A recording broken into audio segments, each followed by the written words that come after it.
Hello and welcome to this video. My name's Barry Beckham. I only ever shoot raw images and I like to have individual control of all the images I produce within Adobe Camera Raw.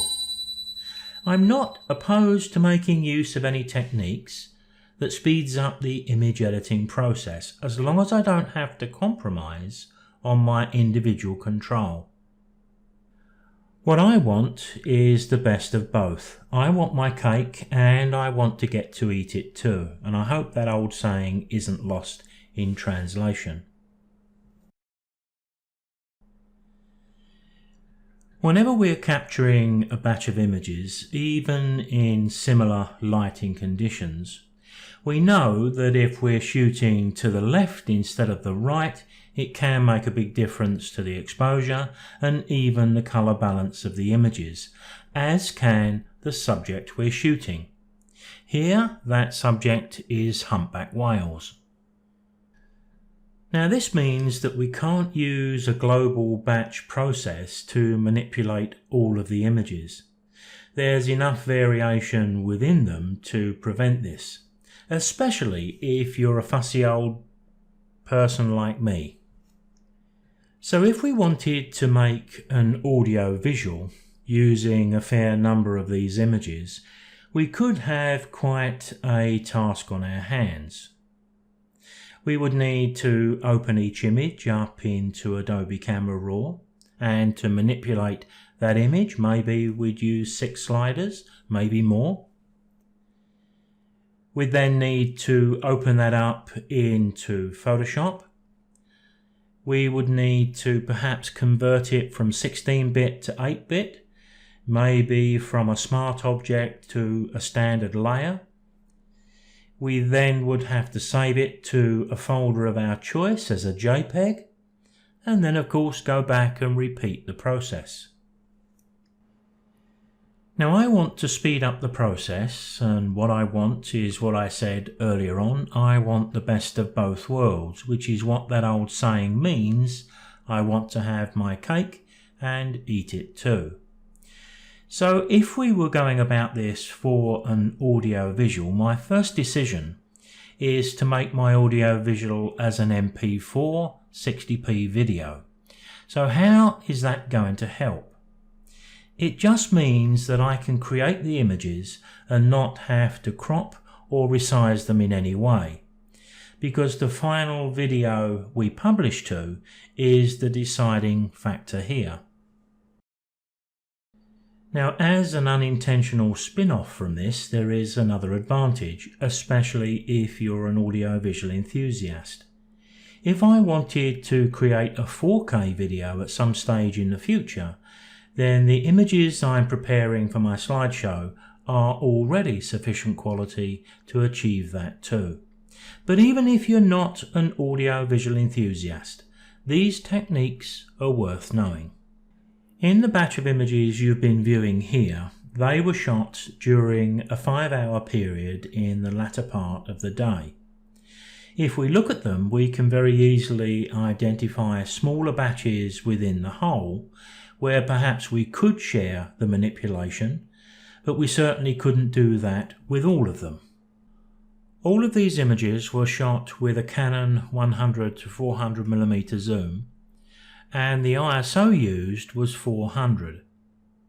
Remember, we're photographing a moving subject, albeit not that fast, but we are standing up on a moving boat while we're trying to do that with a long lens. So 400 ISO gives us the opportunity to keep that shutter speed high. It also means that every one of these images may need a little noise suppression.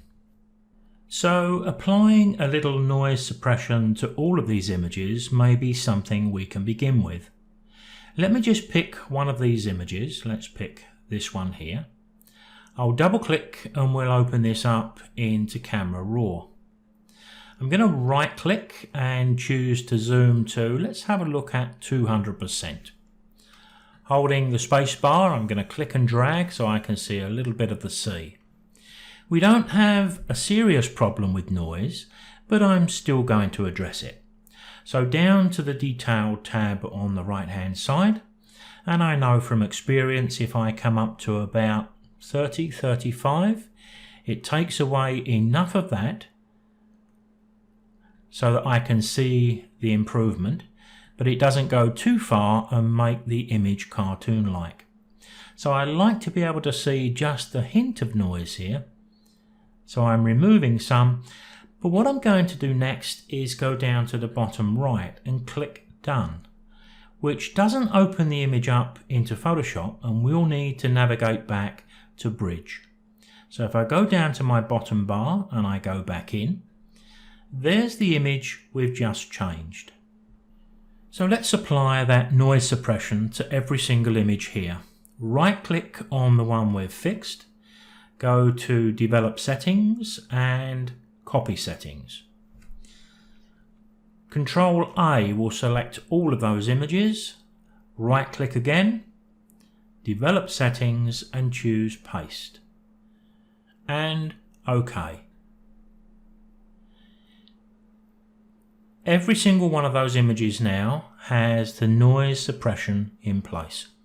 So if I went to open up another one, let's choose this one down here. Let me remove all the selections first. We'll just pick this one. Just checking that what we've done is working fine.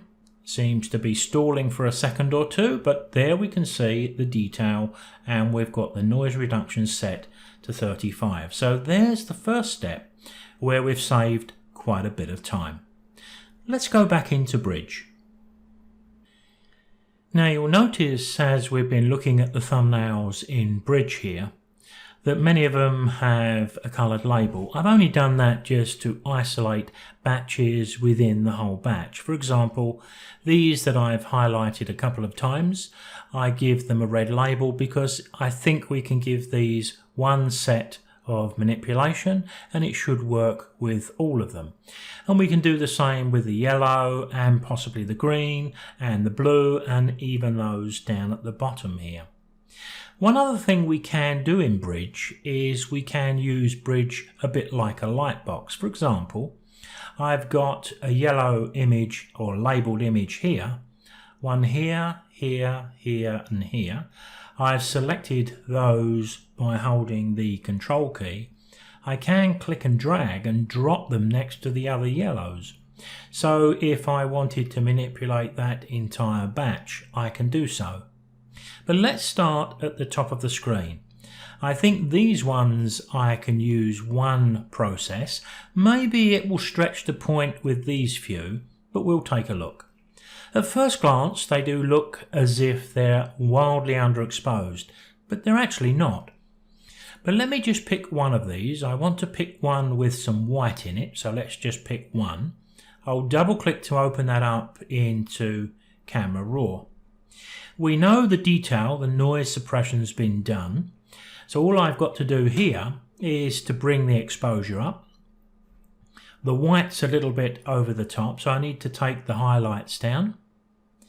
I'm going to tweak the colour a little bit. I'm just going to come away from the magenta a little bit and away from the blue a little bit, just to warm up the tones very slightly. A little bit of clarity, maybe a little bit of colour, maybe even a fine tune of the exposure. But when I'm happy I've got things right, I'm going to click Done.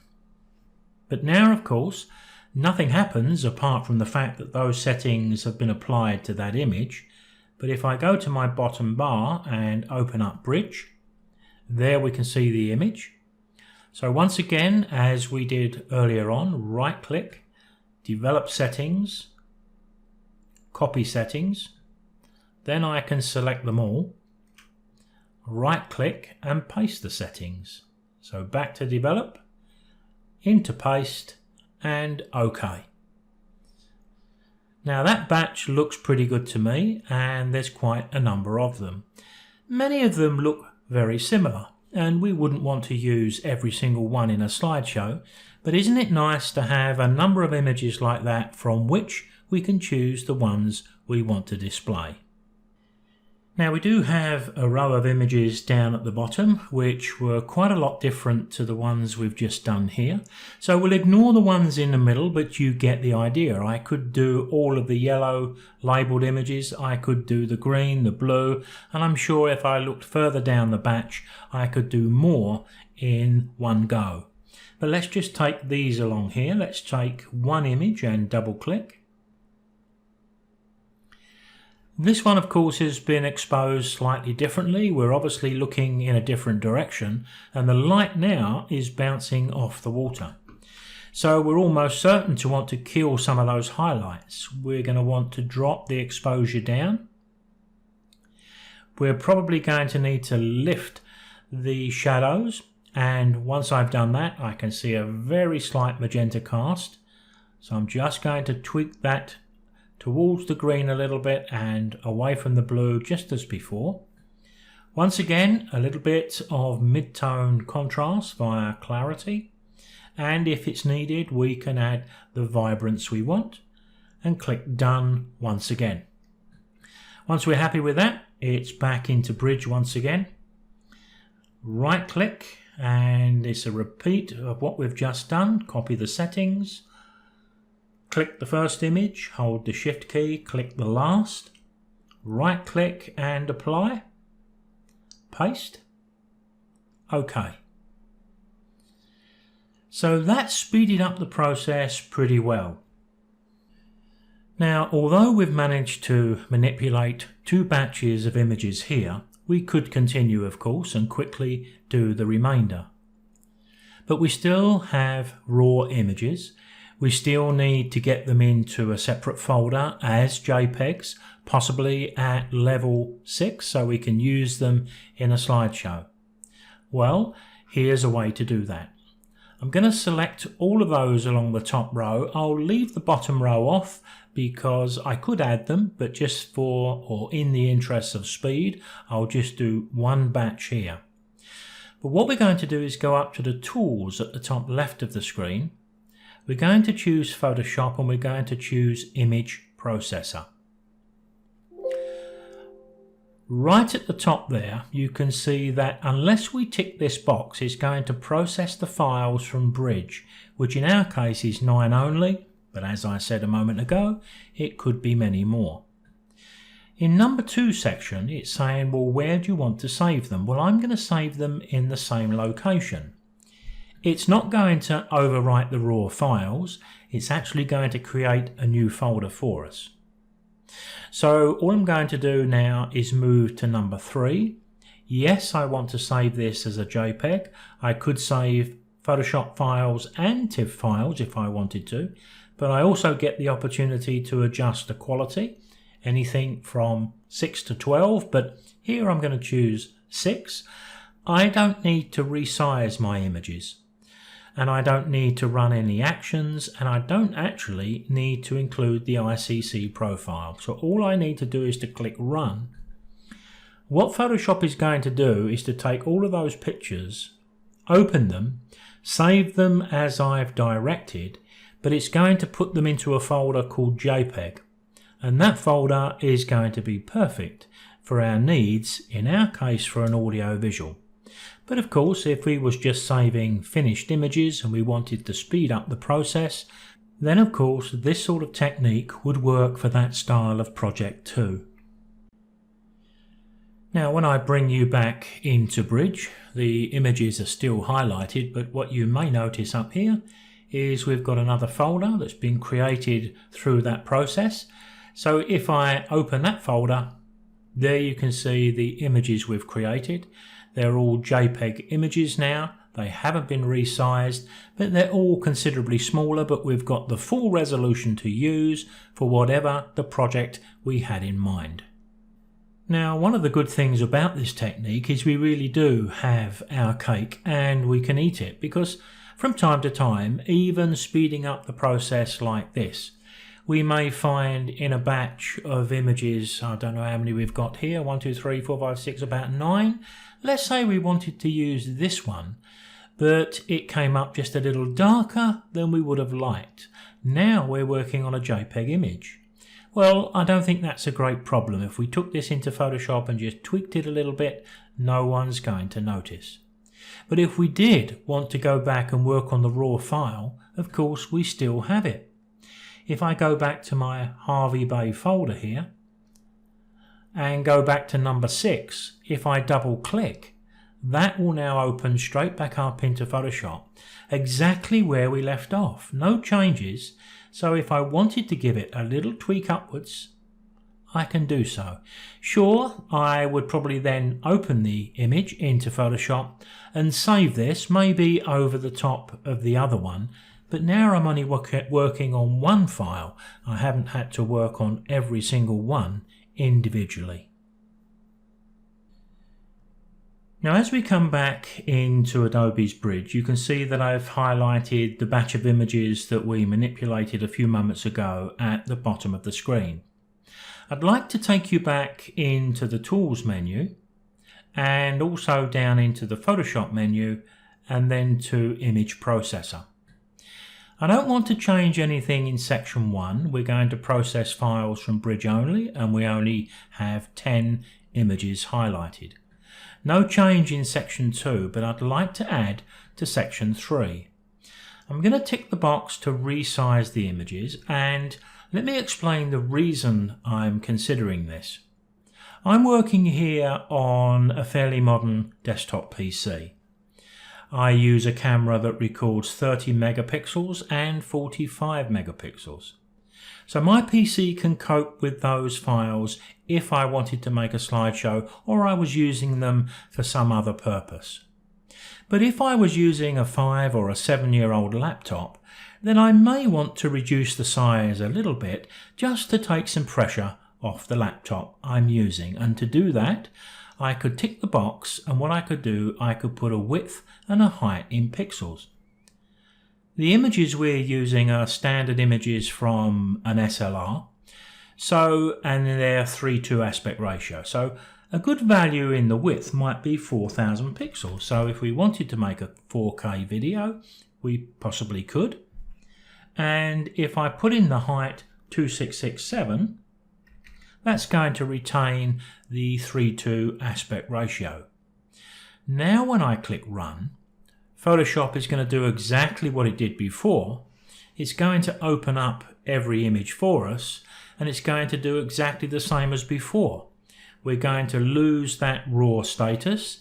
We're going to lose that smart object status, saving them as a JPEG at level 6, but now all of the images are going to retain the 3:2 aspect ratio, but they're going to be 4,000 pixels on the long side, saved at that compression 6. So they're going to be a lot smaller and possibly a lot easier to use in an older laptop or PC. So coming back into Adobe's Bridge once again, if I go to the JPEG folder, which was created with that batch process, and I open it, there you can see the remainder of the images that we've just created, and we can see by the information just below each one that in fact they are 4,000 pixels by 2667, retaining the 3:2 aspect ratio, but they're going to be smaller and a little bit easier to handle. So this technique gives us a worthwhile amount of automation and speeds up the process. But it does allow us to maintain control of individual images as well. The one limitation with it, it can't include graduated and radial filters or adjustment brushes. They don't work in this bridge copy and paste technique. Given that within this video we've been talking about batch processing small amounts of images, let's end the video with just one more tip, dealing with dust spots. Now if we're using cameras with detachable lenses, they are an occupational hazard. Now these few images here don't have too many dust spots, but that really isn't quite the point here. If we had a batch of images, here we've only got 6, but we could have quite a number more.